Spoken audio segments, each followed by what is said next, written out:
My thoughts, my opinion. Sports Podcast.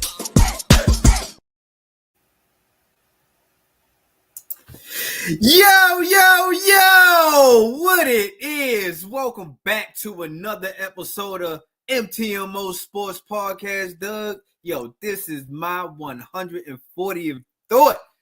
Woo! I'm getting up there, y'all feel me? Yo, getting up here.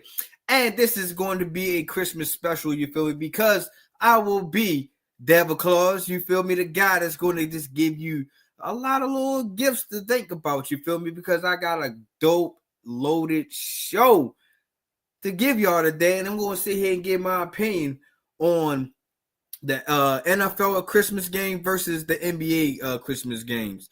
And why everybody felt like NFL had the better product, you feel me? So we're going to talk about that. Going to be talking about the Jimmy Butler trade drama. What's going on in Miami? Is he leaving? Is he staying?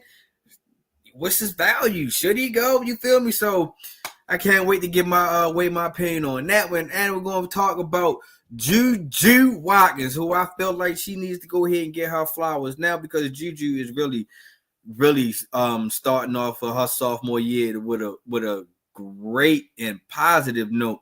And also she put a comment on Instagram saying how she felt like that women's should be able to leave college early, just like how the dudes is. So I can't wait to get my opinion on that.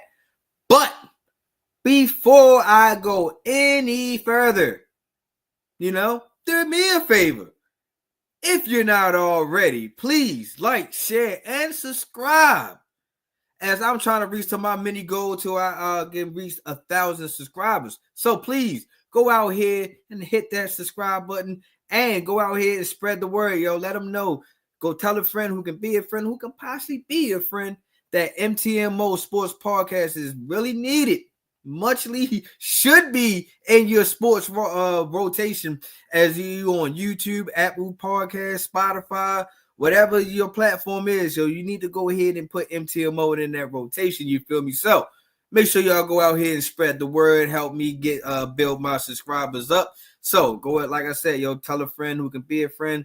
MTMO Sports Podcast is this podcast that you need, sports podcast you need in your sports life. You feel me? So got that all together. Like I said, yo, it's getting ready to be a dope show. And then, at the end of the show, I got a couple of things to unfold a little bit. Can't wait for next week that I can really unfold what's going on. But that's later in the show. So let's start off with the first topic, yo. And the first topic is the Christmas games. Well, before I get there, I understand I normally do Thursday night recaps, but that Thursday night game was ass. There's no reason to recap that. It's nothing to really talk about. There's no touchdown scored. The Seahawks beat the Bears 6-3. The only thing I can really take out from that game is that the Seahawks keep their playoff hopes alive, and they still fighting for the NFC West division. So that's pretty interesting to keep your eyes on that one. And when it comes to the Bears, they on a 10-game losing streak. There's nothing else to report and talk about the Bears on that one. They ass. They got a lot of things to figure out in the offseason. I'm pretty sure hopefully they can get this thing right, man, because you don't want Caleb Williams to go down as a first-round bust, because right now it's not looking too good for them. The Bears need to really show up a lot of things. They need to show up offensive line. They need to show up head coach. They need to make sure the GM and the head coach is on the same page. They need to figure out a lot of stuff over there in Chi-Town. So that's all I really got from the Thursday night game. There ain't really nothing to take away from that. But on Christmas, there was some games to be played. There was some games that was very, very meaningful. And I know a lot of people looking at it like it was a blowout in both games. But that really shows that who's contenders and who are pretenders. And the first game I want to talk about on that Christmas game is the Kansas City Chiefs versus the Pittsburgh Steelers. The reason why I chose this game first, because this game means so much to me. But not on the for real though. The Kansas City Chiefs beat the Pittsburgh Steelers 29-10, and this is another game that the Kansas City Chiefs yet again score 30 points and still beat an opponent. Like, golly, though, like what it is when you go up against the Chiefs. Is the nerves? Is it, when you look across the field, like, oh man, Patrick Mahomes, like what it is. Like, teams really kind of freeze up, except for the Bills. They gave them their loss, but still, it's like teams really freeze up when they have the opportunity to beat the Chiefs. But Patrick Mahomes is 29 for 38, 320 yards. He had 3 touchdowns, no interceptions, didn't get sacked. Where the hell was TJ Watt at? I understand he was hurt, but where's the rest of the guys at? Like I said, didn't get sacked, was averaging 8.4 yards per play. His QBR was a 90.1, and his rating was a 127.1. And it was just like, hey, Patrick Mahomes is out here being Patrick Mahomes. Like I said, he threw 3 touchdowns. He threw 1 to Travis Kelce, Xavier Worthy, and Justin Watson, which is another tight end. And we're just sitting here just like, dang, like, who can really take down the Chiefs other than the Bills? Other than, I really think my guys can really do it. I really think the Ravens can really take down the Chiefs, and if they meet up again in the playoffs.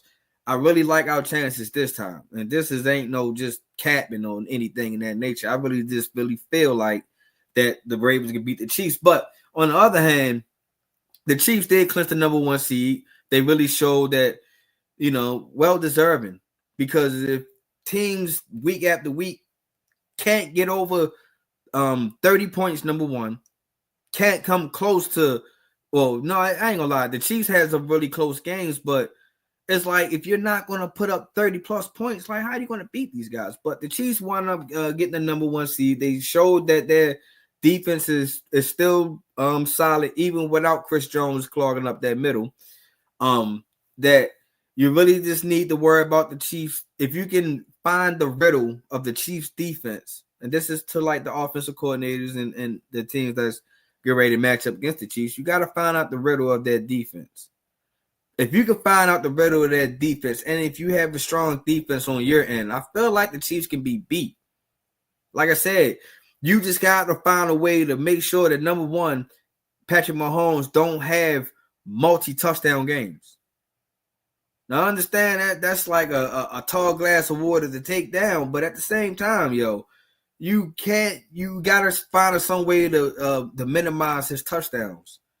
Then you got to make sure that, like I said, you find out that riddle of their defense. If you can do that, because Spagnuolo really has been, I can't hold you, he's really been putting out a good scheme for a lot of these teams. And for him to just keep on putting out a lot of these schemes, Spags can pretty much wind up having a head coaching opportunity, come his way. Because I'm pretty sure coaches is really starting to key in on that. It was like, the Chiefs really don't have like big name guys on that defensive end, and you still find a way to make the Chiefs defense to be a top tier defense.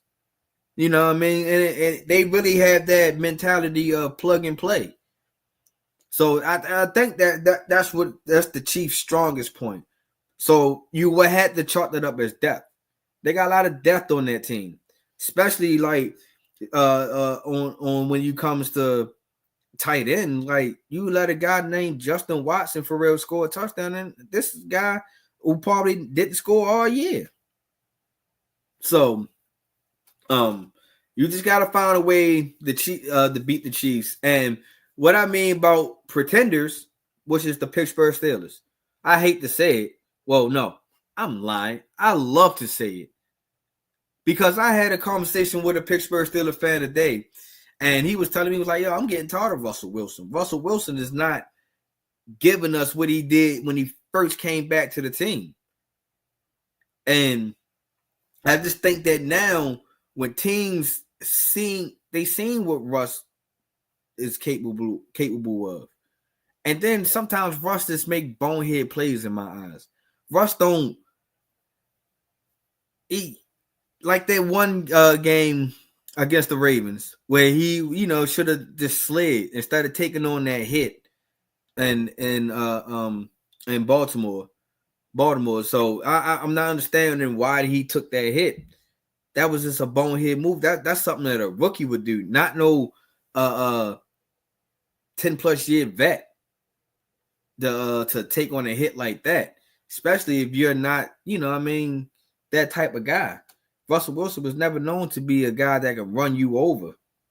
So I don't understand why he would do that. Secondly, Russell Wilson just sometimes is throw up prayers. And if you're not George Pickens, you're not going to, a dog, a bully once the ball goes in the air all the time. Russell Wilson is really going to have he's just an average quarterback. That's that, and that's what a lot of people really need to understand. Like, we are never going to see the Russ that we see in Seattle, especially if the Pittsburgh defense is not going to be as good or top tier as the Seattle Seahawks during them times. We're not going to see a Russell Wilson that's doing that time. Russell Wilson holds on to the ball multiple times because in this game, Russell Wilson was 23 from 37, 205 yards, passing yards, 1 interception, no touchdowns. He got sacked 5 times. QBR 41.7, rating was a 67.7. And it's like, dog, that's what I mean with like, yo, you hold on to the ball too long and you're going to turn the ball and you're going to turn the rock over. And if I'm not mistaken, it was one of them plays, one of them passes that he just threw up a prayer. Like, you didn't really try to. Russell Wilson just made irradical decisions at times. He doesn't know how to throw the ball away at times. He doesn't know how to just step into the pocket and not doing this little duck, whatever he tries to do. It's like, dog, none of that stuff any work, yo. You're making yourself shorter. When you make yourself shorter, you're not going to be able to see over the line or who's open, or you're not going to be able to keep your eyes down the field. And the Steelers can show you that these guys can march up and down the field. Like, because if these guys left out the game with total yards, 364 yards, and the Chiefs had 389 yards. So you're only like 14 yards difference. And you telling me like you can't do that? Then that's why I say, like, you can march up and down all the fields you want, but if you're not putting no points and you only put up 1 touchdown, and that's a rushing touchdown, and then after that, just a field goal. Like, what are you marching up and down the field for? Which means you can't get in field goal range. And then now your defense, you keep putting your defense out there against the Chiefs that everybody knows, like, if you keep giving Patrick Mahomes opportunity, he's going to take it. He's going to be a high rate success. And that's why he got 3 touchdowns. So still it's going to make the playoffs. Depending on who they play in the matchup, yo, it's a possibility. It looks like they're going to be playing Houston. You better hope for the Steelers' sake that, number one, if Deontay Johnson can get on the same page, whatever friction happened on up here that didn't work out, if he can work it out down there with Houston, because he's going to have opportunity to get a lot of passes down there because they pretty much have not a lot of wide receivers left. So if Deontay Johnson can really, catch on to that offense and learn CJ Stroud tendencies, that can lead up to a great opportunity for the Houston Texans. The Houston Texans already have good defense, depending on certain teams. And if the Steelers ain't going to be the team that put up points, then it's a possibility that the Texans can win that game. But speaking of the Texans, let's go ahead and flip it over to the next Christmas game, which was my beloved Ravens and the Houston Texans. And once again, yes, it was a blowout. And this was a way, way, way more of a blowout than it was on the first game. This was the BTA. So everybody don't know, belt their ass. Because the Ravens came away 31-2. Yes, I said it. 31-2. Houston can only get a safety off of Derrick Henry bounced into the end zone and got tackled. That was it. Offense could not produce anything. Couldn't get a field goal. They went for it on multiple occasions on fourth down. Couldn't get it. You want to know why? Because that Ravens defense is starting to grow and starting to mature to that defense that y'all don't want to see when it comes to playoff time. That's what's going to happen, yo. Because you got this guy, Lamar Jackson, MV3, as I'm going to call him, because I believe that he should win this third MVP this year. Forget what what people say that Josh Allen deserving, all because he got the rushing touchdowns more than Lamar, and he got the winning record. I don't want to hear that. It's all about the stats that he's putting up. He's in the same company when Aaron Rodgers, when he won an MVP and back in 2019, I believe that was the year. This passer rating hasn't been seen since Aaron Rodgers. So I don't want to hear all that knock about he's not MV3, man. And also, speaking of MV3, please go ahead and follow my clip. That's on my YouTube channel also. It's titled MV3. Real dope clip, you know what I mean? Understanding why I say that he should be MVP. But speaking of MV3, yo, like I said, he was 10 for 15, 168 yards, 2 touchdowns. He only got sacked one time, was averaging 11.2 yards a play. His QBR was a 99.8. His rating was a 143.9. It's nothing else to really say. He didn't have to do too much for his guys to win, to put up 31 points on a top-tier defense, right? 31 points, he put it up. He put up 2 touchdowns. And just in 15 passing attempts. Because they couldn't stop King Henry. There's no way they couldn't stop him. 27 carries, 147 yards, was averaging 4 yards a pop, 1 touchdown. His longest run was 20. Then you had LJ with 4 carries for 87 yards. And then he had that one rushing scoring touchdown from LJ also, where this guy said he was jogging, yo, at 21 miles an hour, damn near 22 miles an hour. That you call that jogging, and you still outran DBs, linebackers. Whew. That is fucking scary, yo. And that's what I mean. Like, you see, he's still doing it, and it's the same form that he began the season. Nothing has really changed. He's still out here showing you that he is a complete quarterback now. And then some of the passes that Lamar was dropping in the bucket, it was just like, damn, that's what we've been asking for years. So now to carry that in the playoffs, yo, it's like, how do you want to play this? Because I know a lot of people keep saying, well, Derrick Henry can also fight the case that, you know what I mean, that Josh Allen should be MVP because now he's doing the less and all that. Even when Josh Allen had all that talent, we still didn't really consider Josh Allen an MVP candidate. So why you want to try to do that now? Like I said, no disrespect to Josh Allen. I still believe he's still having a great year with a lot of talent that left out that door, especially on that offensive side. But the way that LJ really evolved his game, Doug, is just wow. You know what I mean? It's just wow. And that really shows that we are contenders, especially the way our defense showed up. That really showed you that the Ravens are true contenders, Doug. They are not no pretenders. But speaking of pretenders, got the Houston Texans is kind of straddling that line. Are they really pretenders? Now, don't get me wrong. The Houston Texans are not the same team that started off the season. They lost a lot of bodies. A lot. They lost a couple big names. Stephon Diggs, Tank Dell, just to name a few.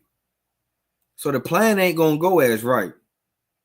And you can clearly see that Nico Collins really can't shoulder the load by himself, really, in that wide receiver room. That's one of the reasons why they claimed Deontay Johnson off their free agent waivers. That's why I believe that Deontay Johnson can really help the Houston Texans out if he can just skip all that other bullshit. But the Houston Texans really, really straddling that line to be really pretenders, you know what I mean? And CJ Stroud really is having a struggling year this year. Now, I'm not saying that CJ Stroud is you need to reconsider to him being your franchise quarterback. That's not what I'm saying. I'm just saying that he is really in the sophomore slump this year, and I don't believe that his style of play will really help this team go deep into a playoff run. And I called the Texans early in the season, said that this team is really contenders and really can make a deep playoff run.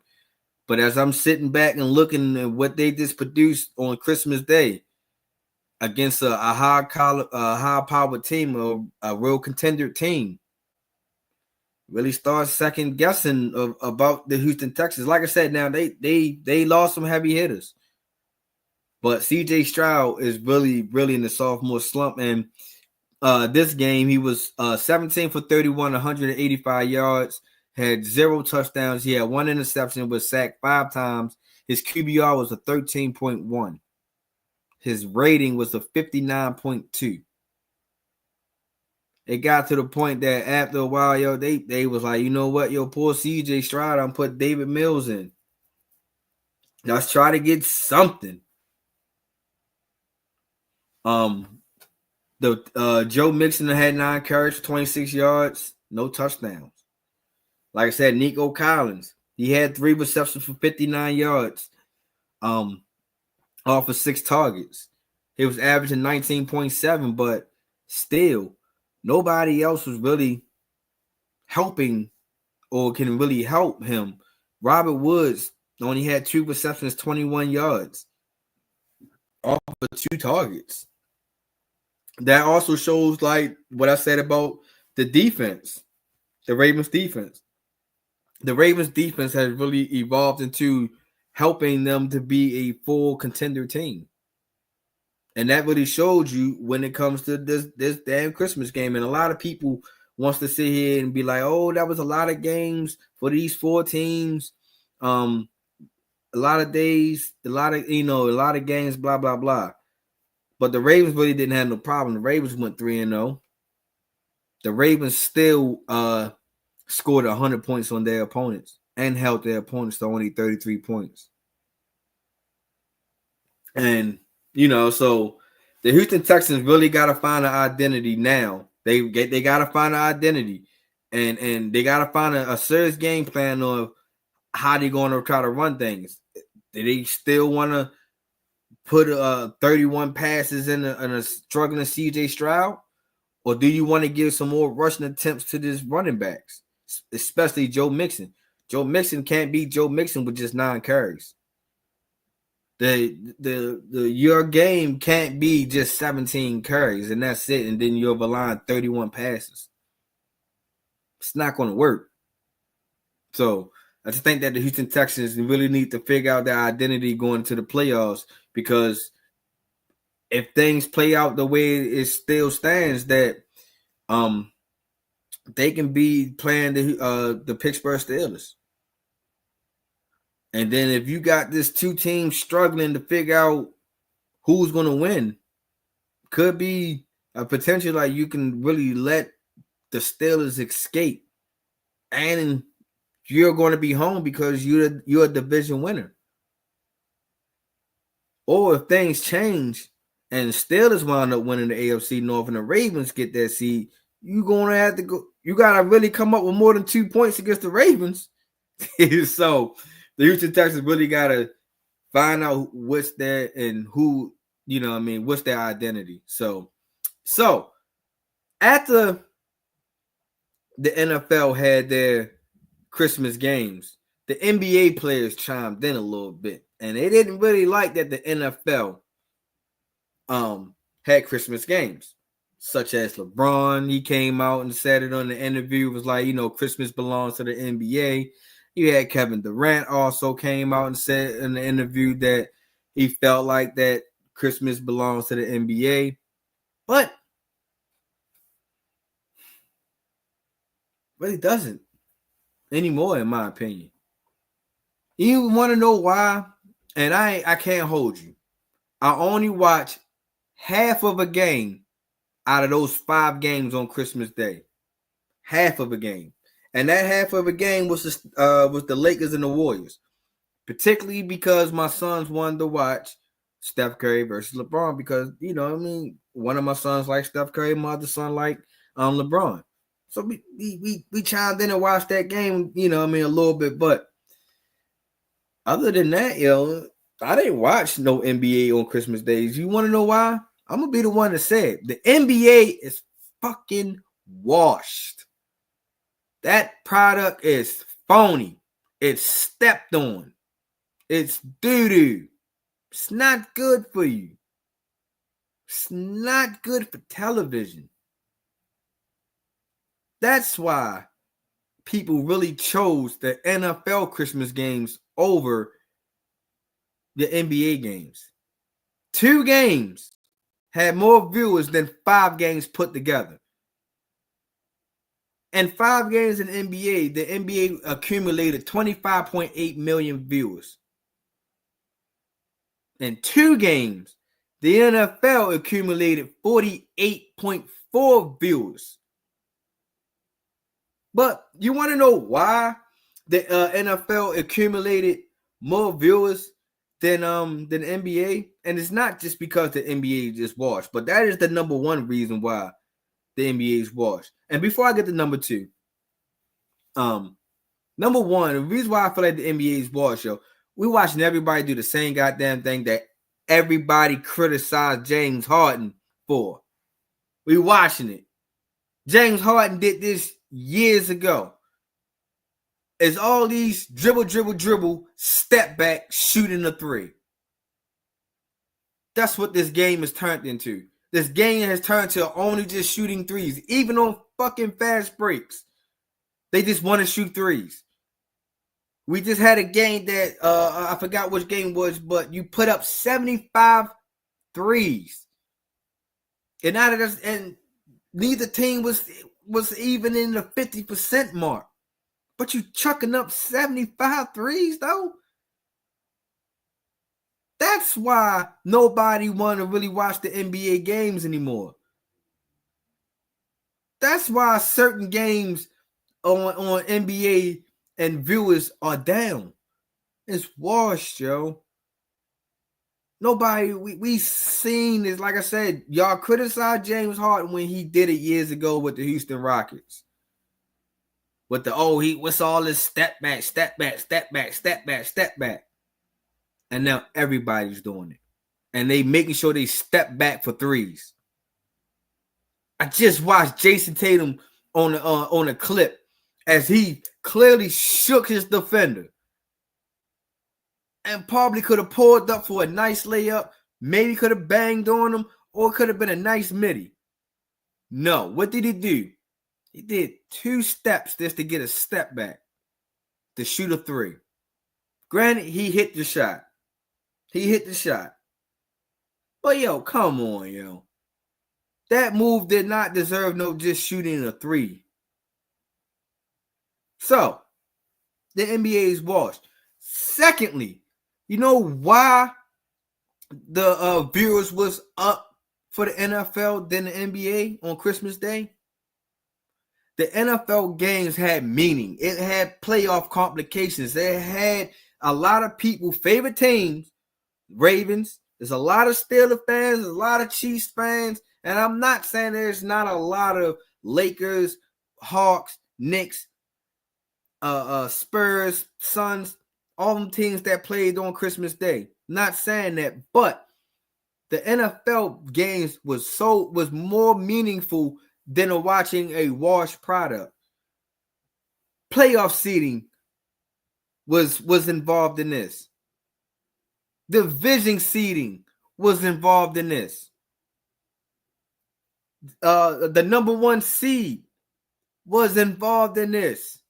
That's three things that was involved. Really, that's going to be crucial in the next couple of weeks, and just in that one day, a lot of things got shifted around. The Chiefs claimed the number one seed of the NFL and in the AFC. The Ravens right now leading the AFC North Division. The Steelers is now potentially to drop down to the 5th seed. The door is still open for the Cincinnati Bengals since the damn Steelers lost. So, the Broncos losing, still leaving playoff hopes for the Miami Dolphins. You know what I mean? It was just like, now, granted, those last two games that I just said was week before the Christmas games, but still, it was playoff implications to playoff stuff scenarios. Division scenarios are a lot. That's why the NFL got more viewers, in my opinion. That's why I really tuned in. I wanted to see, like I said, I know that I'm a Ravens fan and I hate the Steelers to the utmost. Yes. But at the same time, I want to see really all the Steelers really contenders with Russell Wilson. Because these guys are potentially talking about giving him a contract extension for next year. Is the Chiefs really that team to put up less than 30 points and still can catch a number one seed? The Ravens is now leading the AFC North. That's more hype than that NBA Christmas games. I understand, like, yes, I heard the interview piece about Steph Curry saying that, yeah, retirement is starting to creep up in his mind. We know that LeBron time is almost up. And then, when you look at KD, it's like, yeah, my guy, I feel like your time is almost up, even though you still putting up a nice high rate of points and everything. But, you the unk of this game too. And, it's like, will we see LeBron and Steph in the Christmas game next year? Is LeBron going to retire? All this other good stuff. I get that, but that's not more meaningful than what the NFL had put out. And then I also seen a tweet that Mark Cuban put out saying that, the NFL is pretty much going to hurt themselves because they just keep putting their guys out here in different times. But for greed, that was his words. Because the NFL is trying to be greedy. But yeah and no, I get it. Yeah, the NFL was kind of greedy on that. Maybe they could have planned out Thursday night game maybe a little bit different. Maybe that could have been a doubleheader versus on being on Christmas. But at the same time, everybody's home. Why would you do that? Everybody's going to be watching something on TV on Christmas Day. Why not? Hey, Netflix is really trying to get into the streaming world, live streaming world. Why not go here? Everybody down there got a Netflix account. So I felt like the NFL was smart. It was testing the waters. You never know. Christmas might fall on a Thursday next year. I haven't checked my calendar or anything, but Christmas might fall on Thursday next year or a couple of years coming up. It might fall on a Monday night. It might fall on a Sunday again eventually. But the NFL said, you know what? Let's go ahead and capitalize real quick and grab a couple of dollars. We ain't nobody complaining when Amazon Prime took on Thursday night games. And then some of the times these Thursday night games, like last night, BS.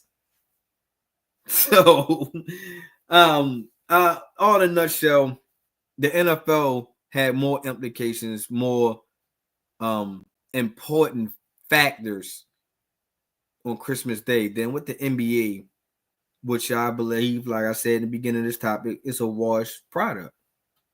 It's just not what it used to be. You can't just keep thinking that big name stars can save you. You know what I mean? You can't just think that, you know what I mean? And you know another reason why I feel like the NBA is getting washed, before I go ahead and wrap this part of the segment up, there's no rivalry in the NBA. There's no, I can't wait to see the Lakers play such and such, or I can't wait for the Spurs or the Knicks to go ahead and play. You don't have that rivalry. You know, I understand everything is a brotherhood in there, but at the same time, make it competitive, yo. Ant-Man can't be the only person that's about that chirping life. Like, come on, yo, make it competitive. That's what the NBA, that's the problem. Nobody wants to play defense, but everybody wants to shoot threes. So that's my opinion on why the NFL was more important than what the NBA games. You know what I mean? It's just the viewers, they showed us. And this was only in the USA.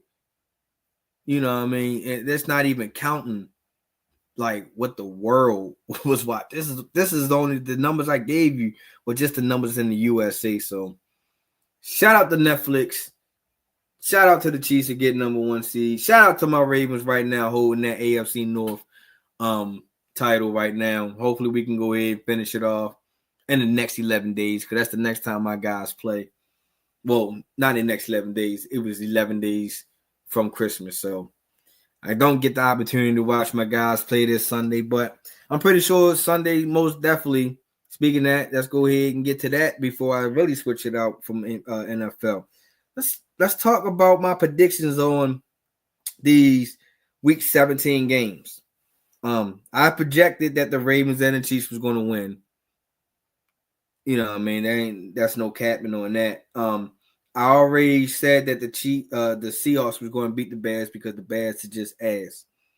So right now, I'm 3-0. Yes. But for the Chargers and the Patriots, I'm going to go with the Chargers. I feel like the Chargers is really trying to solidify them and getting into the playoffs, and this will really be a game that they can do this. So I'm taking the Chargers on that one. The Bengals and the Broncos. This is a real tough one, man. And this is the one I cannot wait to watch on Saturday night. Well, Saturday evening. I like the Bengals. Like the Bengals, because I feel like they trying to fight their way. Joe Burrow trying to put his name into the MVP conversation. So I really just think that the Bengals can go ahead and beat the Broncos. It's going to be a tough one, but I like the Bengals. The Rams and the Cardinals. I like the Rams. The Cardinals has already showed us who they were a couple of weeks ago. They ain't that team. And, rest in peace to Danny Green. They are who they thought they were. So I'm going to go with the Rams, because the Rams is really trying to compete and beat the Seahawks to try to claim that division. The Jets and the Bills. I'm going to go with the Bills to be on the safe side of that one. The Jets, they are wishy-washy. I don't really feel they're going to spoil the Bills day or anything in that nature. So I'm going to go with the Bills on that one. And plus Josh Allen is really trying to keep his name real high into this MVP conversation. So I'm going to go with the Bills on that one. The Jaguars and the Titans is going to be an ass game. But I'm going to go ahead and limb and go ahead and say the Jaguars can win that game. Don't really have no reason. I just can say that the Jaguars are playing home. The Panthers and the Buccaneers. This is going to be an interesting game to also watch, because the Buccaneers is also trying to fight for their playoff life. They are trying to win that division and trying to hold back Atlanta from winning that division. And this is a divisional game. And I'm thinking also that the Buccaneers will beat the Panthers in this game, because this is a much-needed game for the Buccaneers. And I really just think that Baker Mayfield is is really on notice about that. Raiders and the Saints, which is another ass game. I like the Saints. It's another game really don't have no reason for. Both these teams are nothing to look out for. So, the Eagles and the Cowboys. I think that I really, really, really want to say this one team, but I'm scared to say their name. But I'm gonna go on the safe side and take the Eagles. But I would not be surprised if the Cowboys can kind of sneak a win in and to spoil the Eagles' day, because Kenny Pickett is starting this Sunday. There will be no Jalen Hurts. The Cowboys won't be having CeeDee Lamb. He's done for the rest of the season. And I really just don't see who the Cowboys really going to give it to. So yeah, I'm going with the Eagles on that one. The Colts and the Giants, another ass game, but the Colts are still fighting for their playoff life, if I'm not mistaken. And I got the Colts winning that one. I don't think the Giants going to be able to spoil that. The Giants is just as we all know, they really fighting for the number one overall pick. They're trying to go for Shedeur Sanders. So I take the Colts on that one.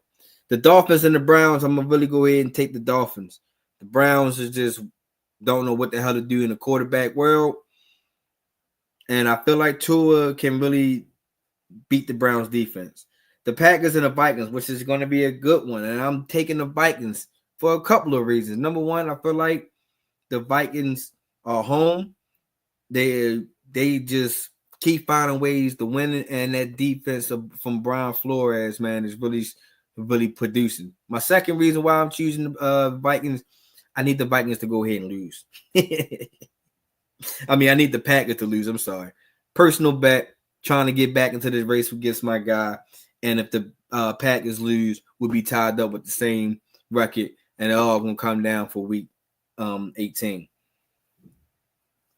So I'm choosing the Vikings. The Commanders and the Falcons, which is going to be another game to watch out for, but I'm going to go for the Commanders because I feel like the Commanders have really found their swag back a little bit. I feel like that the Falcons is really going to give them a little bit of trouble, but not enough trouble.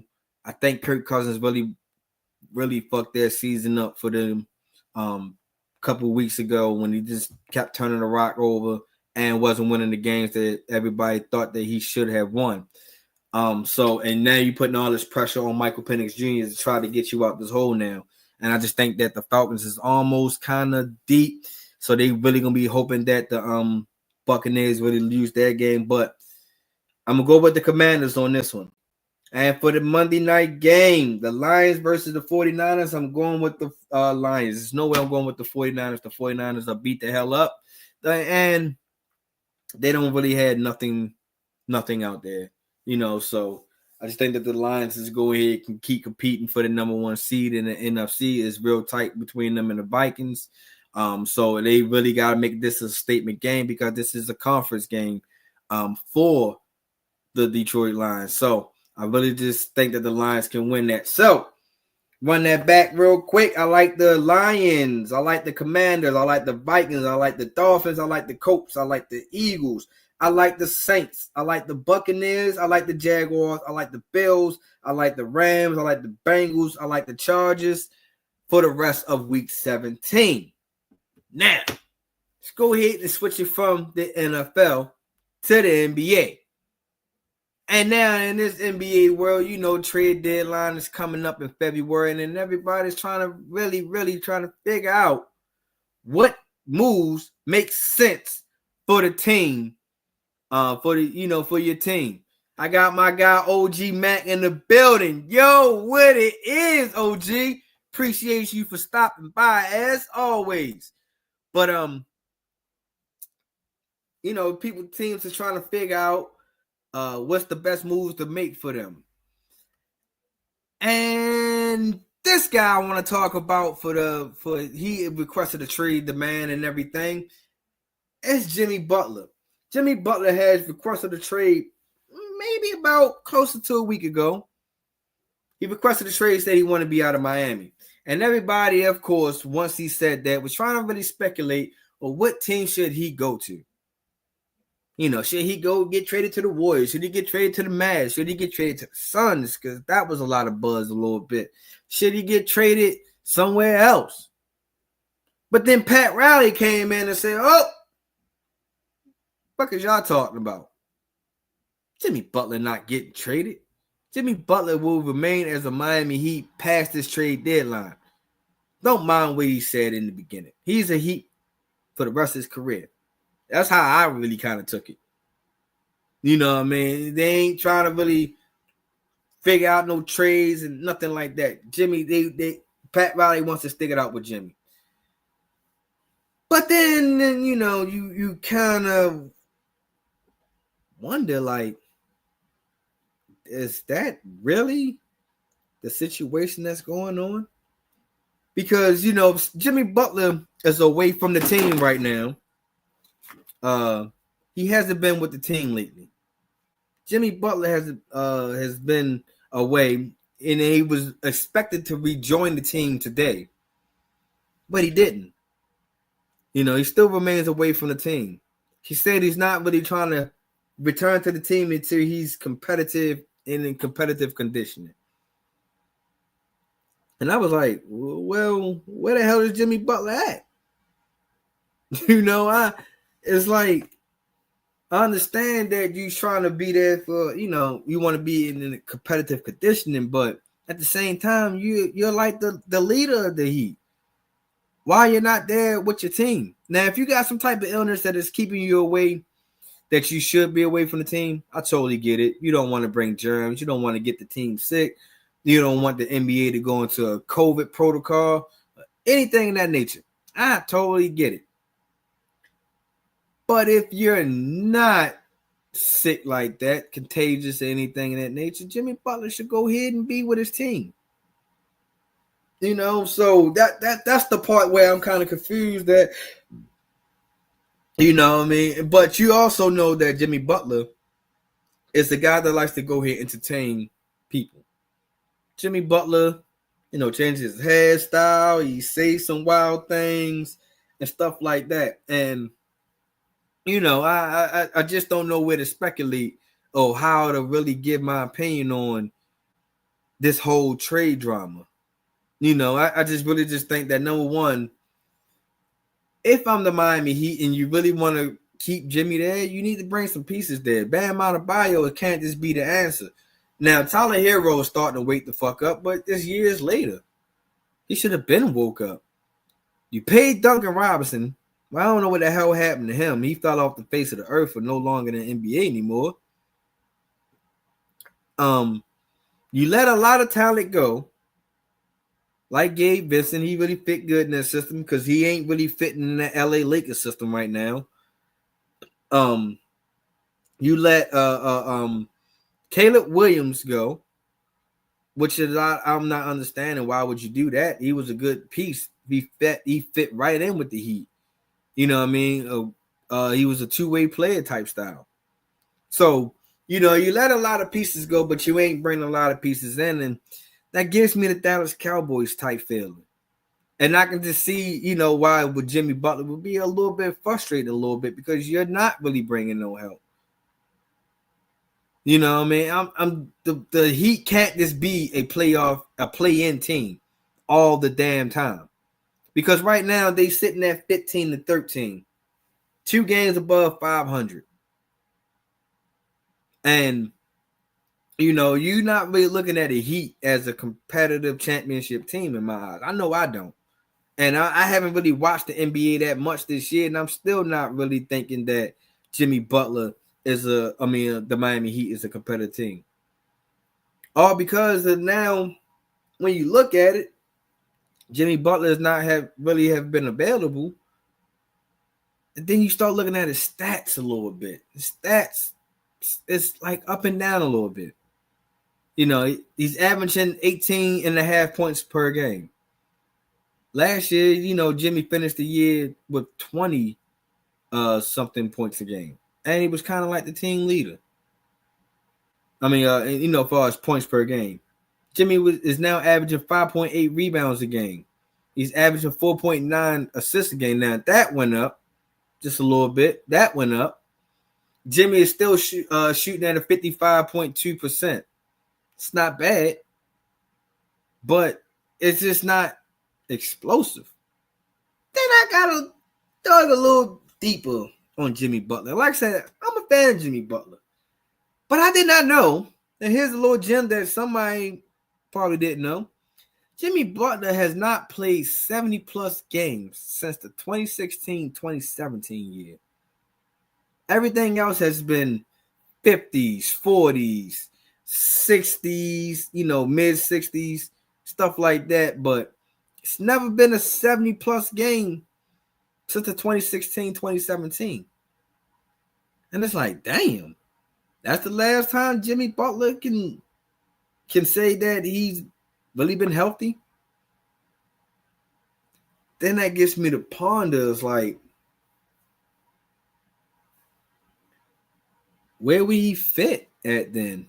And why would a team wants to gamble with him not playing a full stint of season? So I really couldn't think of a place that Jimmy Butler, even if Pat Riley would have agreed to let him go and be traded, I don't know where the team that he really can fit to say that's a good fit.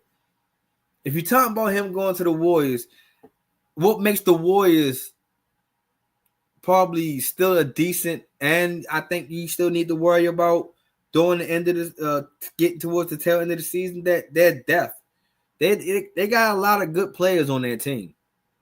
You know what I mean? Between they got Andrew Wiggins, they got a Jonathan Kuminga, they got a they got Buddy Hield, they got Looney, they got some key players that you can plug in at times, especially Steph is not going to be playing a lot of games. But do you really want to give up a lot of pieces to get Jimmy Butler? And then now your depth is kind of short, and now you're not expecting to see Jimmy Butler play a lot of games. So, that I don't think that's a gamble. And then, you start thinking about the Dallas Mavericks. The Dallas Mavericks was in the mix about this. And you already know that Kyrie and Luka is off the market. And now, do you really give up a PJ Washington? Do you give up Daniel Gafford? So do you really break down this team just to get a Jimmy Butler to go with this Dallas team? And it's like, is that really worth it? What else? Team that was in the mix. The Denver Nuggets was also in the mix. Now, do you give up? Who's on that team really? Do you give up like a Chris Brown? Do you throw Russ in the mix? Do you? And then honestly, I don't think you really throw Russ in the mix, because Russ is like good percentage when he's in the starting lineup, and he's giving them good energy off the bench.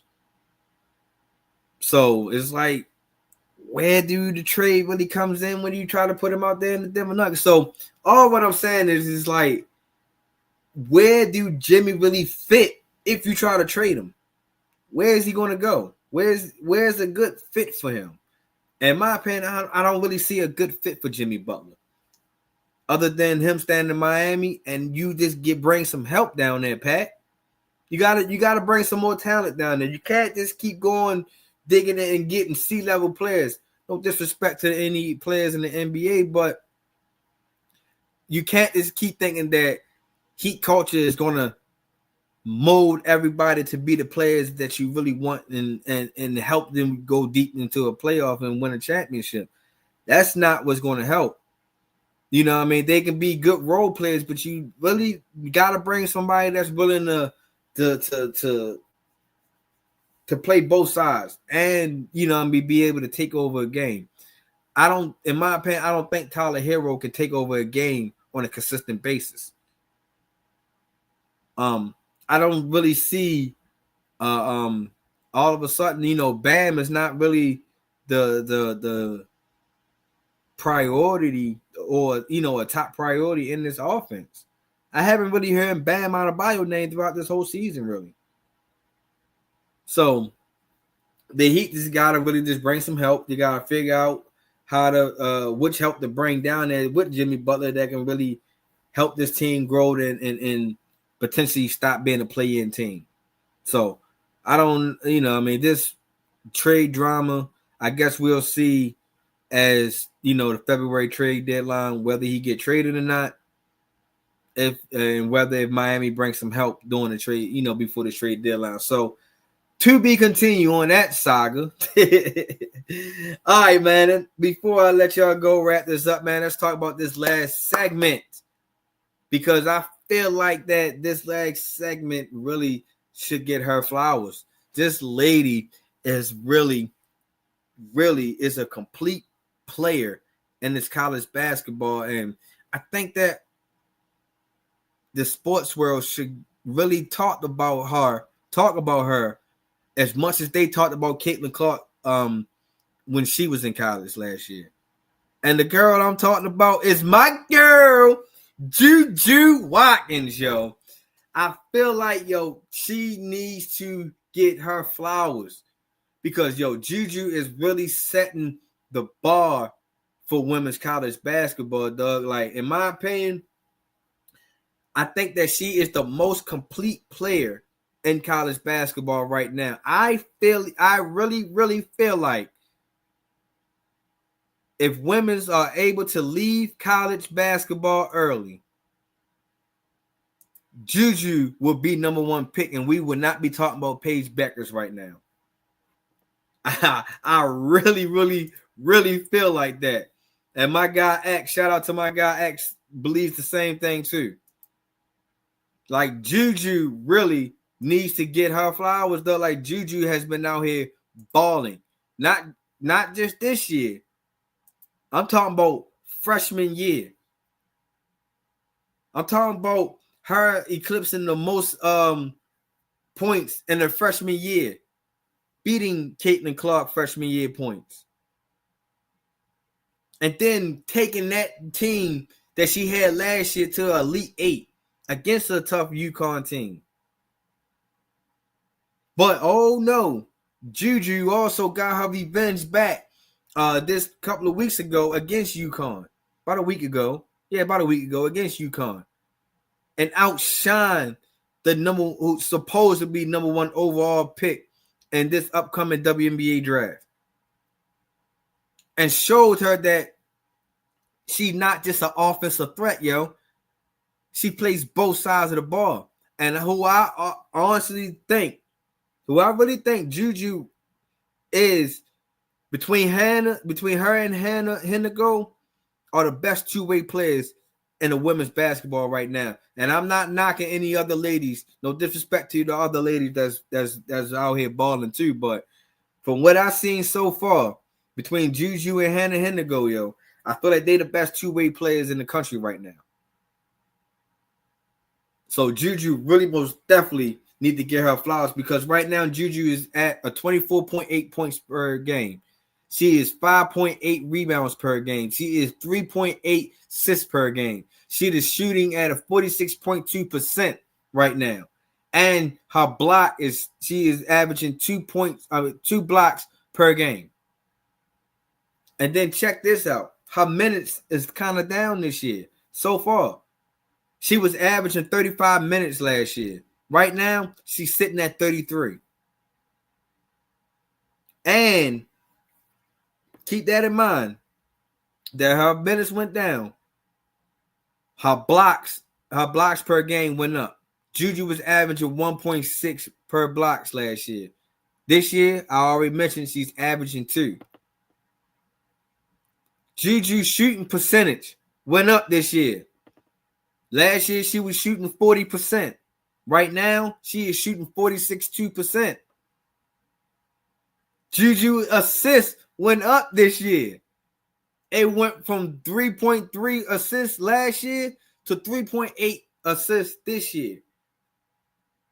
And right now, the Lady Trojans only lost one game so far. and they are sitting at what ranked number 4 in the women's college basketball. Yo, JuJu is out here balling, and people just need to really go out here, and she needs to be talked about a lot, as much as Caitlin Clark was talked about all previous year. Because I really just think that JuJu could potentially get into a national championship game, and if she does, I think she can win one, and that will give her the edge over Caitlin Clark in my eyes, if she can do that. In my eyes, I feel like JuJu got further in her freshman year than Caitlin Clark did in her freshman year with Iowa.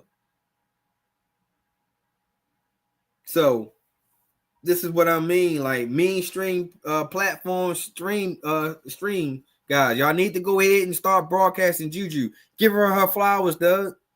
She is out here balling, yo. JuJu has also signed the big Nike deal. The biggest Nike deal that any college student ever signed. So, you know what I mean? I just really just feel like we need to give her flowers. But on it, JuJu also came up with some comments saying that she really feels like that that women should be able to leave college early, just like how males can do it in the men's side. And I'll give this a yeah and no. And the reason I will say yeah is because I really feel like that, you know, we shouldn't be able to hold women in college longer than men. It's like they play in the same sport. Why is not the same type of rules? Why is, you know what I mean? So that's the part where I don't get the understanding. But the reason why I say no to why I don't believe that right now, I'm saying no. It's not the best opportunity for women to leave college early, is because there's not a lot of opportunities other than playing overseas. Now, if that's some of the ladies' dreams to play overseas at the college and not go to WNBA, then hey, yes, let's go for it. Let them be able to leave early. But if your dream is to go to the WNBA, it's going to be very hard, because number one, the WNBA team doesn't have a lot of teams, doesn't have a lot of organizations. So that means it's not giving out a lot of opportunity for a lot of these ladies, because you got to remember, just a couple of years ago, probably like 2 years ago, a lot of ladies was getting cut. First rounders too was getting cut because, you know, they couldn't afford to keep these ladies on the roster. So that's another thing. That revenue has to keep going up. That same energy that we was given last year for the WNBA, we got to keep it up. That's the only way that WNBA can bring more teams, or bring back some of the old teams like the Houston Comets and the Charlotte Sting. You know, just to name a few.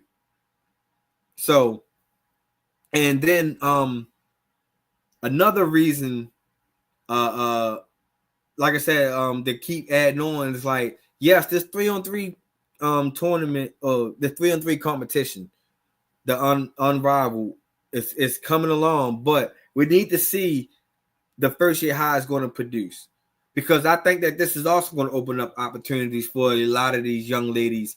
If we do give them the opportunity to leave college, like, they have another platform to go to in states and at home. They don't have to go overseas to play. They have that opportunity. So until women's can have way more opportunity to actually play the game that they love, which means the WNBA has to grow, the Unrivaled League probably going to have to grow, maybe develop another league, maybe, you know what I mean, if you can grow the WNBA, maybe you can get a G League type feel over there that can really help develop ladies, that can help ladies stay in states, that can help them still try to achieve their dream to make it to the WNBA. So it's just like right now, JuJu, I would love to agree with you of letting women leave college, because like I said, I feel like women should have the same opportunity as men. But if the there's no opportunity for y'all, I say stay in college, grab that NIL deal, because them NIL deals is bagging y'all up. And then if y'all can keep bagging up on them NIL deals, I'm sorry, that, you know what I mean, now if you can transition to the WNBA, that, you know, right now the WNBA pay is not as much as we would like to pay them. So, but if you invest and do whatever, you know, you to help grow yourself, help grow your brand, there you go, to help grow your brand, then, you know what I mean, stay in college, get those NIL deals. That's where the opportunity is at for majority of these ladies. So, JuJu, love you, sweetheart. Love the game that you play. I just can't really agree with you right now that women should be able to leave college early. And those are my reasons right there. So, I greatly appreciate everybody that stayed tuned, that jumped in, that commented on the show, yo. I greatly appreciate y'all as always, man. And excuse me, before I let y'all go, just make sure that y'all go out here, if you're not already, to hit that subscribe button. Make sure y'all go tell a friend who can be a friend, who could possibly be a friend, that MTMO Sports Podcast. This is the sports podcast you need in your sports rotation. You feel me? Trying to grow my podcast to get into 1,000 subscribers. That's my little mini goal. So make sure y'all go out here and tell a friend that can be a friend. I appreciate you, X, yo. Real 100, as always. Make sure y'all go out here and tell a friend that can be a friend that they need this MTMO Sports Podcast. Make sure y'all go out here and also, not just my YouTube channel, make sure y'all go ahead and follow all of my social media platforms, which is on the ticker behind you. My Instagram and TikTok is at MTMO_sports podcast. My X and my Facebook is at my THTS, my opinion. And also that last at right there, yo, I really need y'all to go ahead and follow that in all social media platforms. That is Walk a Mile in Our Shoes. You know what I mean? Follow them. The reason why I want y'all to follow them, because next week they will be on this show.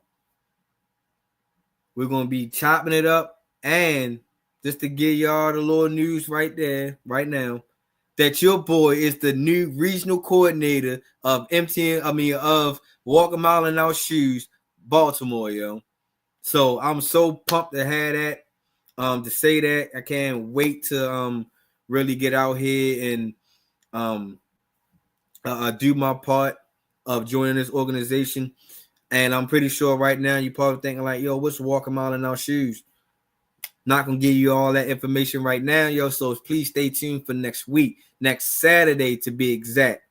January 4th, 3 p.m. Eastern Standard Time. It's going to unravel some things of what is Walk a Mile in Shoes, why the MTMO collab is working with Walk a Mile in Our Shoes and everything. So it's going to be a little bit of sports, but it's going to be a real dope conversation and why this is a big news. So please make sure y'all go out here and check down Walk a Mile in Our Shoes organization, nonprofit organization out, and stay tuned for next week, next Saturday to be exact. Also got some more news. Christmas was really came for me this year, man. So now, if you're really looking to get your MTMO gear, have no fear, yo. I can also send you that link. So all you have to do is go into my link tree and you go to MTMO Spread Shop. Yes, MTMO has his own spread shop now where you can get your hats, your shirts, your hoodies, your doggy bandanas, your buttons, your coffee mugs. You know what I mean? Stuff like that, just to name a few, yo. Please go out there and support, yo. All you gotta do is go to my link tree, which is on all my social media platforms, whether it's social Instagram, Facebook, Twitter. Click on my link tree, go to MTMO Spread Shop, go ahead and do a little shopping. You feel me? Help me out. You feel me? So, which is real dope, yo. Y'all know that I most definitely was pushing to make sure that MTMO have some gear that y'all can go out here and rock and support, yo. So please make sure y'all go on my link tree, hit MTMO Spread Shop, go ahead and do a little shopping for yourself. You feel me? So, like I said, that was great news already on that one. And then let me give a couple shout outs. Shout out to OG, as always, for dropping in. Shout out to X for always dropping in. Shout out to my favorite ladies in the sports podcast world, Locked In Sports. I can't wait for y'all to drop another episode. I can't wait for y'all to come on to my show again. A lot. I need y'all to come on the board, Doug. So, but make sure y'all go check out my favorite ladies, yo, Locked In Sports. If you into the females, giving out their sports opinion as they sip wine, you feel me? So real dope content. Never gonna steer you wrong. Make sure y'all shout out to my guy Eugene Campbell III, yo.